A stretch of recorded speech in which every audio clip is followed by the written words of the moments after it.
नमस्कार दोस्तों, net crack अड्डा चैनल में आपका स्वागत है। आशा करते हो आप सभी लोग स्वस्थ होंगे। तो दोस्तों, आज जो मैं इकोनॉमिक्स का लेकर आई हूँ टॉपिक, वो लेकर आई हूँ लॉ ऑफ वेरिएबल प्रोपोर्शन और law of return to scale. ठीक है, इसके अंदर डिमिनिशिंग कैसे होता है, ये सब चीज़ें हम अच्छे से पढ़ेंगे।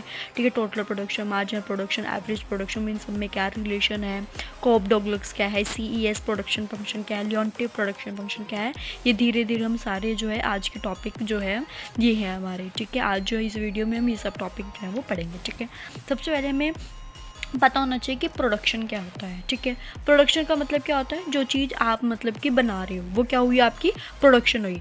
मतलब कि आप क्या कर रहे हो प्रोडक्शन के अंदर, कि आप क्या कर रहे हो, इनपुट लगाकर आउटपुट दे रहे हो। ठीक है, सपोज आप एक फार्मर हो। ठीक है, आप क्या कर रहे हो, आप पहले ये चाहते हो, सपोज आपने वीट को उगाना है, तो आप सबसे पहले इनपुट डालोगे कि आप अपने जो लैंड हो गया, ठीक है, लैंड को पहले अच्छे से उसको, मिट्टी को पूरे अच्छे से, है ना, उसके ट्रैक्टर के थ्रू आप उसको अच्छे से वो करेंगे, है ना। फिर उसके बाद उसके अंदर आप बीज डालेंगे, फिर उसके अंदर पानी डालेंगे, लेबर लगाओगे, है ना, उसके अंदर अपनी कैपिटल भी लगेगी। मतलब कि क्या है, सबसे पहले आपको इनपुट लगानी पड़ेगी। ठीक है, अब जब आपने इनपुट लगानी है, ठीक है, जितने आपने वैल्यू ऐड की है उसके अकॉर्डिंग आपके कितनी आउटपुट निकली है। ठीक है, आपने कितने एफर्ट्स लगाए हैं एक वीट को उगाने के लिए, और आपकी फाइनली कितनी वीट उगी है। ठीक है, कितना आउटपुट निकला है। ठीक है, तो ये क्या कहलाता है, प्रोडक्शन की। जो भी आप काम कर रहे हो वो बेसिकली आपने कितनी इनपुट, कितने एफर्ट्स लगाए, जिसकी वजह से आपके कितने आउटपुट निकल कर आए। ठीक है, एक थ्योरी ऑफ प्रोडक्शन और कॉस्ट क्या है, मैंने आपको इसके थ्रू, चार्ट के थ्रू बताया है।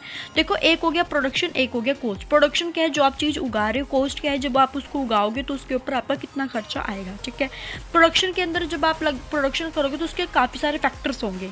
लैंड हो सकता है, लेबर है, आपके कैपिटल है। ठीक है, ये आपके क्या होगी, फैक्टर ऑफ प्रोडक्शन है, मेन है, और भी हो सकता है, लेकिन ये 3 मेन फंक्शन होंगे। ठीक है, और कॉस्ट में क्या है कि जब आप शॉर्ट रन के लिए, लॉन्ग रन के लिए आप लगाते हो, शॉर्ट में आपके सारे वेरिएबल फिक्स होते हैं, सिर्फ एक वेरिएबल होता है, बाकी सारे वेरिएबल्स होते हैं लॉन्ग में, है ना। देखो, इसमें क्या है कि हमारे प्रोडक्शन ऑप्टिमाइजेशन, देखो हर एक पर्सन चाहता है कि मेरा प्रोडक्शन क्या हो, बढ़िया हो, है ना, मैं अच्छे से अपनी जितनी क्षमता है मैं उतनी लगाऊं, ऑप्टिमाइज। ठीक है, प्रोडक्शन फंक्शन आपके दो तरह से हो सकते हैं, एक शॉर्ट रन के लिए, लॉन्ग रन के। आप जो प्रोडक्शन कर रहे हो वो 6 महीने, कम साल से कम के लिए कर रहे हो, वो शॉर्ट। लॉन्ग रन क्या, जब आप 5 से साल के लिए कोई काम कर रहे हो तो वो चीज़ हो सकती है। जब आप शॉर्ट रन के लिए करते हो प्रोडक्शन, तो उसको क्या कहते हैं, लॉ ऑफ वेरिएबल प्रोपोर्शन। ध्यान रखना इनके नाम। ठीक है, ये टॉपिक जो है बहुत ज़्यादा इंपॉर्टेंट है, जिसमें हर एक छोटा छोटा टॉपिक भी बहुत अच्छे से आपने ध्यान में रखना है, समझना है उसे। ठीक है, बहुत इंपॉर्टेंट टॉपिक है ये वाला। ठीक है, प्रोडक्शन फंक्शन दो तरह से हो सकता है, शॉर्ट रन और लॉन्ग रन। जब आप शॉर्ट रन में करते हो तो उसको क्या कहते हैं, लॉ ऑफ वेरिएबल प्रोपोर्शन, और जब लॉन्ग रन में होता है तो उसको क्या बोलते हैं, रिटर्न टू स्केल। एक बात ध्यान रखना मेरी, शॉर्ट रन के अंदर आपके सिर्फ एक होता है फैक्टर वेरिएबल, बाकी सारे फिक्स्ड होते हैं। और लॉन्ग रन में आपके सारे ही वेरिएबल्स होते हैं, सारे फैक्टर्स क्या होते हैं, वेरिएबल्स होते हैं। ठीक है, जिसके अंदर सारे फिक्स होते हैं, सिर्फ एक फैक्टर वेरिएबल होते हैं, इसके अंदर सारे फैक्टर्स वेरिएबल्स होते हैं, चेंजिंग होते हैं। ठीक है, next is theory of production की। प्रोडक्शन की क्या थ्योरी है, प्रोडक्शन का मतलब क्या होता है कि आपने जो इनपुट डाला है, जो आपने रॉ मटेरियल निकाला है, उसको आपने कन्वर्ट करना है आपके आउटपुट में, फिनिश्ड गुड के अंदर। ठीक है जी, देखो जैसे हमने इससे पहले जो हमने पढ़ा था इंडिफरेंस कर, उसके अंदर क्या यूज़ करते थे, मार्जिनल रेट ऑफ सब्स्टिट्यूशन, है ना। लेकिन प्रोडक्शन के अंदर हम क्या यूज़ करते हैं, marginal rate of technical substitution. याद रखना, marginal rate of technical substitution. ठीक है, यहाँ पे क्या यूज़ होता है, MRTS। ठीक है, theory of production deal with input और आउटपुट, है ना। हमें पता है कि प्रोडक्शन किससे डील करता है, इनपुट और आउटपुट के रिलेशन क्या है, उनका बीच में रिलेशन। ठीक है, हमारा प्रोडक्शन फंक्शन क्या होता है, क्या है कि जो आपने आउटपुट निकाला है, क्या किस रेट से आपका आउटपुट निकला है, is the function of land, labour and capital. Production किसका फंक्शन होता है, लैंड, लेबर और कैपिटल। तो प्रोडक्शन फंक्शंस कि आपके जो प्रोडक्शन फंक्शन वो कितने तरह के हो सकते हैं। देखो, एक तो होता है आपके शॉर्ट के लिए, जिसको हम क्या बोलते हैं, चेंज इन प्रोपोर्शन, मैंने अभी बताया है। स्केल वाला क्या होगा, चेंज इन स्केल या फिर रिटर्न टू स्केल, जो लॉन्ग के लिए होगा।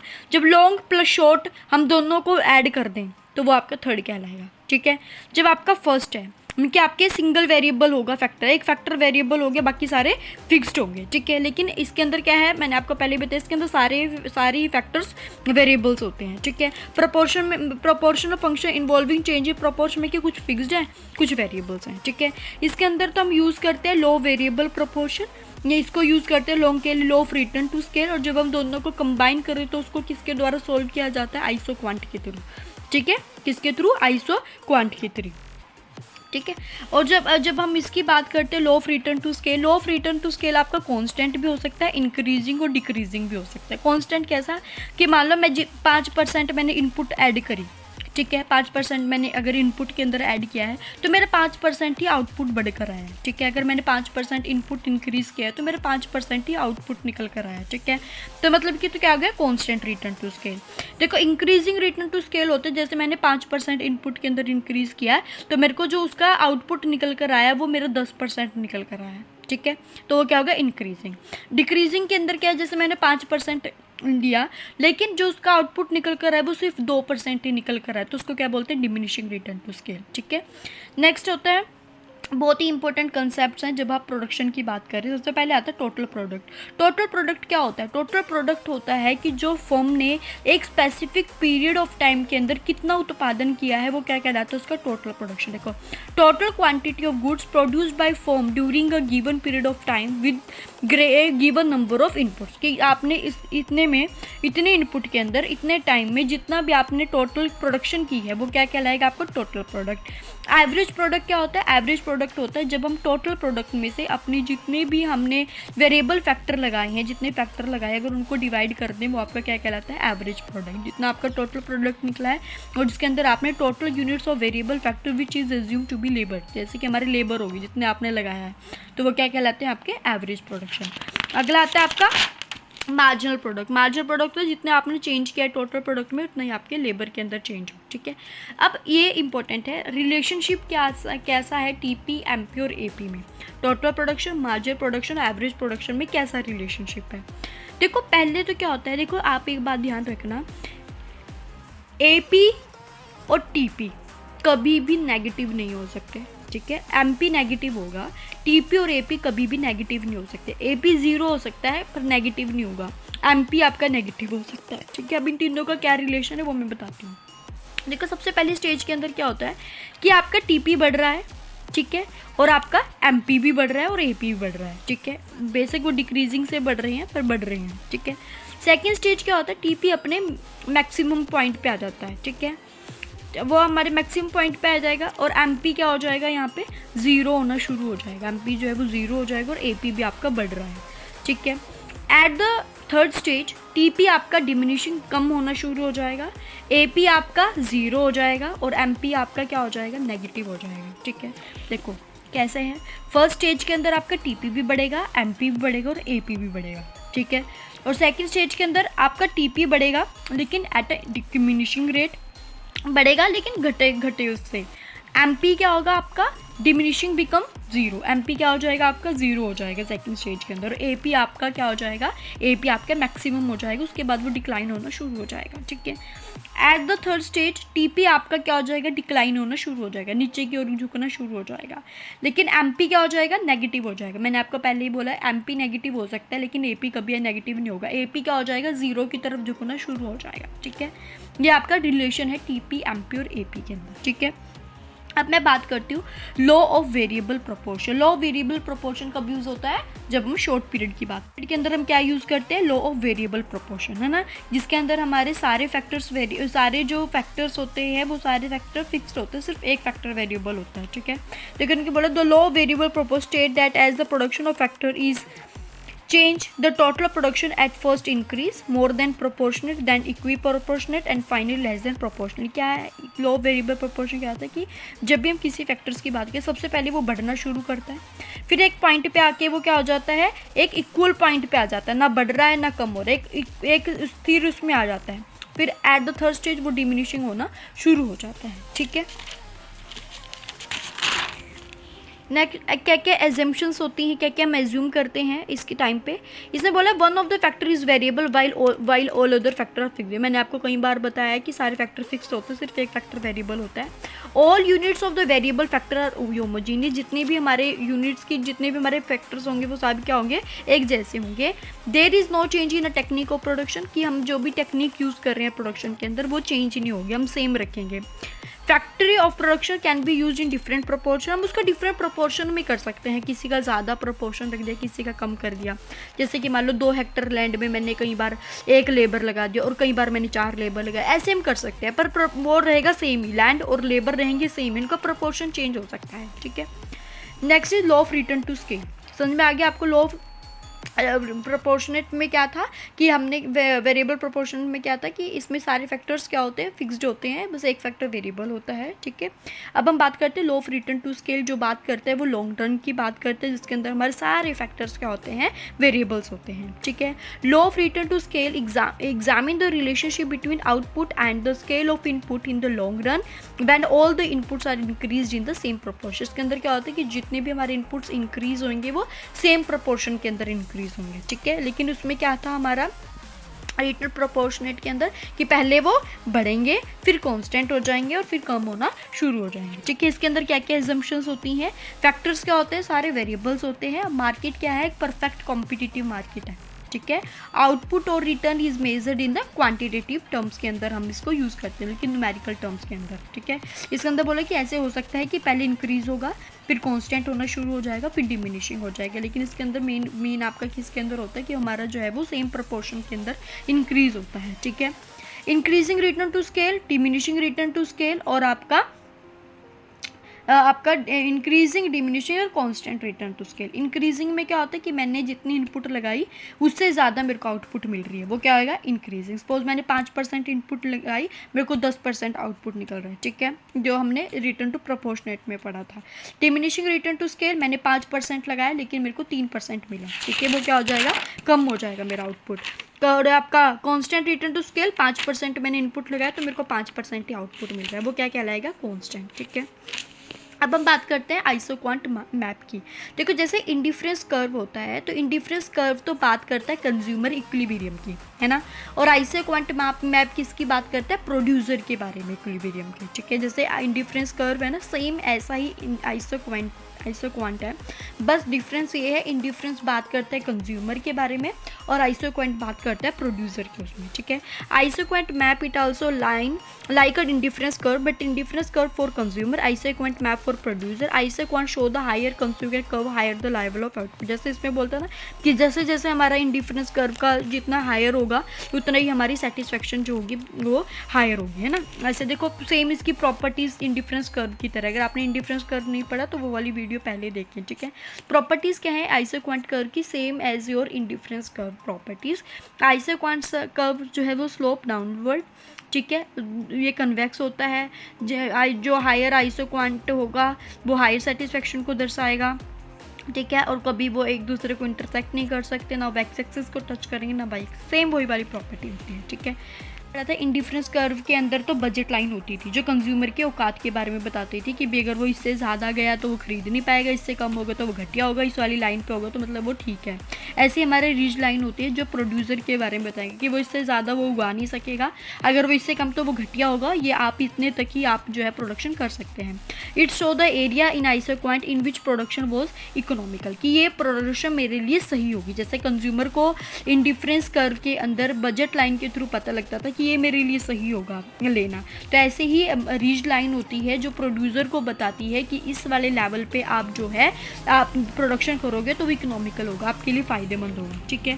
तो यहाँ पे जैसे कंज्यूमर का इक्विलिब्रियम कब होता था कि जब उसके पास जितनी इनकम है उतने ही उसके प्राइस से कस्टमर जो प्रोडक्ट का प्राइस है अगर उतने उससे मैच हो जाए तो वो खरीद लेता है। ऐसे प्रोड्यूसर के इक्विलिब्रियम कब होगा, it refer to situation in which producer maximise his profit, in other words the producer is producing given amount of output with least cost combination of factors। मतलब कि क्या कहते हैं, कम फैक्टर्स लगाकर कम कॉस्ट लगाकर अगर वो ज़्यादा प्रोडक्शन कर पा रहा है तो वो क्या कहलाएगा, प्रोड्यूसर का इक्विलिब्रियम, ठीक है जी। Next topic is your Cobb Douglas production function, ठीक है। कॉप डगलस प्रोडक्शन फंक्शन थोड़ा सा ये एक न्यूमेरिकली फॉर्म में है, इसको मैं थोड़ा सा बताती हूँ। कॉप डगलस प्रोडक्शन फंक्शन जो होता है वो बेसिकली एक अमेरिका के अंदर इंडस्ट्री की स्टडी की गई थी, ठीक है, एम्पेरिकल स्टडी हुई थी अमेरिकन इंडस्ट्रीज़ के अंदर, जो अमेरिकन मैन्युफैक्चरिंग इंडस्ट्रीज़ थी उनके लिए, ठीक है। ये बेसिकली आपका एक टेक्निकली रिलेशनशिप बताता है आपके इनपुट और आपके आउटपुट के अंदर, ठीक है। ये किसने दिया था, Paul H Douglas and C.W. Cobb ने, ठीक है। डगलस ने दिया था, it take only two input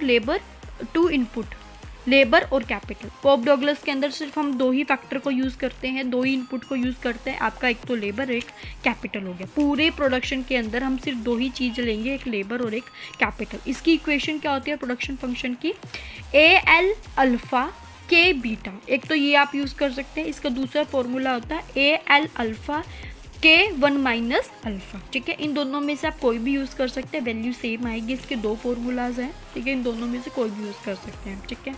आपका क्यू मीन्स आपका आउटपुट, ए मीन्स ए आपका होता है कि जो आपने मतलब कि आपके टोटल फैक्टर कितना आया प्रोडक्टिविटी में, हमेशा कांस्टेंट रहता है, ठीक है। ये आपका पूरी प्रोडक्शन के टाइम पे कांस्टेंट रहेगा, ठीक है। L फॉर लेबर, ठीक है। K फॉर आपका कितनी आपने उसके अंदर कैपिटल लगाई है प्रोडक्शन के टाइम पे, ठीक है। आपका अल्फ़ा क्या शो करता है, अल्फ़ा आपका शो करता है आउटपुट इलास्टिसिटी ऑफ लेबर। क्या है, आउटपुट इलास्टिसिटी ऑफ लेबर। देखो मैंने क्या लिखा, it show when 1% increase in number of labour. अगर मैं लेबर को बढ़ा देती हूँ 1% से, then what will be change in total production, तो मेरे टोटल प्रोडक्शन के अंदर कितना चेंज आएगा, तो वो क्या बताएगा अल्फ़ा, कि मेरे लेबर के को चेंज करने से अगर मैं लेबर बढ़ा देती हूँ 1%, 2%, जितनी भी मैं लेबर बढ़ाऊंगी तो उसका आउटपुट के ऊपर कितना चेंज आएगा, कितना इफेक्ट पड़ेगा, वो आपका कौन बताता है, अल्फ़ा। और बीटा आपका क्या बताता है, आउटपुट इलास्टिसिटी ऑफ कैपिटल, कि अगर मैं कैपिटल को बढ़ाऊं तो उसका आउटपुट के ऊपर क्या इफेक्ट पड़ेगा, है ना। अगर मान लो मैं पहले 50% लगा रही थी, तो मैं 50% से 1-2% और बढ़ा रही हूँ, तो अगर मैं कैपिटल लगा रही हूँ, कैपिटल इंक्रीज कर रही हूँ, तो उसका आउटपुट के ऊपर क्या इफेक्ट पड़ेगा, तो वो बताता है बीटा। अल्फ़ा बताता है लेबर के बढ़ाने या घटाने से आउटपुट पे क्या इफेक्ट पड़ेगा, और बीटा बताता है आपके कैपिटल के बढ़ाने से घटाने से आउटपुट के ऊपर क्या इफेक्ट पड़ेगा, ठीक है। अल्फ़ा ए जो मैं बात कर रही थी, ए होता है आपकी टोटल प्रोडक्टिविटी, आपने कितनी एट द एंड कितनी टोटल प्रोडक्शन की है, टोटल प्रोडक्टिविटी आपकी क्या है, और ये पूरे उसके टाइम कांस्टेंट रहेगी। जैसे मान लो कि मैंने अब की बार 500 यूनिट बनानी सपोज इस महीने, तो मेरी टोटल प्रोडक्टिविटी मेरी 500 है कि मैंने इतना लेकर चलना है, ठीक है, वो कांस्टेंट रहेगी, ठीक है जी। बताया है कि जैसे मान लो कैपिटल और लेबर है, अगर आप 2 कैपिटल और 2 लेबर लगाते हो तो आपकी आउटपुट कितनी, प्रोडक्शन कितनी बढ़ रही है, 50। अगर मैं 2 की बजाय 4 कैपिटल और 4 लेबर बढ़ा देती हूँ तो मेरी 50 से कितनी होगी, 100।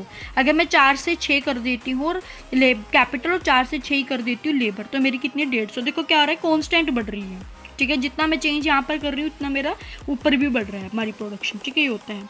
इन्होंने बोला है according to Cobb Douglas this equation based on the, एक तो होता है constant return to scale, increasing return to scale, diminishing. इसके अंदर क्या होता है कि अल्फा और बीटा की जो भी वैल्यू दी होती है, ठीक है, क्वेश्चन में जैसे आपको अल्फा और बीटा की जो वैल्यू दी होगी, अगर मैं उन दोनों की वैल्यू को ऐड कर दूँ तो उसका क्या आएगा। अगर मैंने वैल्यू ऐड कर दी और उसका आंसर इक्वल टू 1 आ रहा है, ठीक है, इक्वल टू 1 आ रहा है, तो वो क्या कहलाएगा, कांस्टेंट रिटर्न टू स्केल। अगर 1 से ज़्यादा आ रहा है तो वो होता है इंक्रीजिंग रिटर्न टू स्केल। अगर कम आ रहा है 1 से तो वो क्या कहलाएगा, डिमिनिशिंग रिटर्न टू स्केल, ठीक है। जैसे कि मैंने बोला कि अल्फ़ा की वैल्यू है 3/4, बीटा की वैल्यू है 1/4, तो अल्फ़ा की जगह मैं क्या एल अल्फ़ा की वैल्यू 3/4, बीटा की वैल्यू 1/4। जब मैं इसको सॉल्व करूँगी तो वो इक्वल टू 1 होगा, तो वो क्या कहलाएगा, कांस्टेंट रिटर्न टू स्केल। अगर वो ग्रेटर देन 1 आ रहा है तो वो इंक्रीजिंग रिटर्न टू स्केल, अगर लेस देन 1 आ रहा है तो वो क्या कहलाएगा, डिमिनिशिंग रिटर्न टू स्केल। ये क्या कहलाता है आपका Cobb Douglas production function. Cobb Douglas production function के अंदर आपकी ये इक्वेशन मेन है, एल अल्फ़ा के बीटा, ये आपकी इक्वेशंस होती है। अगर इन इक्वेशन को अल्फ़ा और बीटा को जब आप ऐड कर दोगे, अगर वो इक्वल टू 1 आ रहा है तो वो कांस्टेंट है, ज़्यादा आ रहा है इंक्रीजिंग है, कम आ रहा है तो डिमिनिशिंग है, ठीक है। एक है आपका CES प्रोडक्शन फंक्शन। CES मतलब कांस्टेंट इलास्टिसिटी ऑफ सब्स्टिट्यूशन, ठीक है, कांस्टेंट इलास्टिसिटी ऑफ सब्स्टिट्यूशन। ये क्या है, ठीक है, देखो मैं आपको एक डिफरेंशिएशन के थ्रू इन तीनों को समझाती हूँ। देखो एक होता है कॉब डगलस, एक है लियोनटिफ, एक है CES। देखो कॉब डगलस तो ये बोलता है कि 1 input substitute to another up to limit, कि हम एक इनपुट को सब्स्टिट्यूट कर सकते हैं दूसरी से, बट एक लिमिट होनी चाहिए उसको सब्स्टिट्यूट करने की, ठीक है। मान लो टी है और एक कॉफ़ी है। इन्होंने बोला कि अगर आप टी को कॉफ़ी से सब्स्टिट्यूट कर रहे हो तो एक लिमिट तक करो, ठीक है। इन्होंने बोला it also known as fixed proportion production function. इन्होंने बोला है कि आपका जो प्रोडक्शन का जो फंक्शन होगा वो फिक्स्ड होगा, फिक्स्ड प्रोपोर्शन के अंदर होगा, जितना आपका इनपुट होगा उतना ही आपका आउटपुट होगा, ठीक है। Next is constant elasticity substitution. इसने बोला कांस्टेंट मतलब कि इक्वल रहेगा, आपके सब्स्टिट्यूट की जो इलास्टिक जो चेंज होगा वो कांस्टेंट रहेगा। इसने बोला capital and labour are substitute. इन्होंने बोला कैपिटल को और लेबर को हम सब्स्टिट्यूट कर सकते हैं।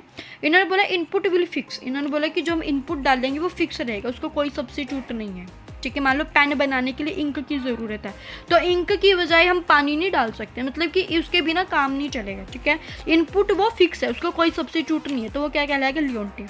और C क्या कहता है, इसके अंदर इसके अंदर क्या है कि आप जो इनपुट बोलोगे वो एक मतलब कि एक constant change due to change in input है। इसके अंदर क्या होता है कि आप कॉन्स्टेंट चेंज कर सकते हैं इनपुट के, जैसे जैसे इनपुट के अंदर चेंज होगा वैसे ही आपके सब्स्टिट्यूट के अंदर भी चेंज होएगा।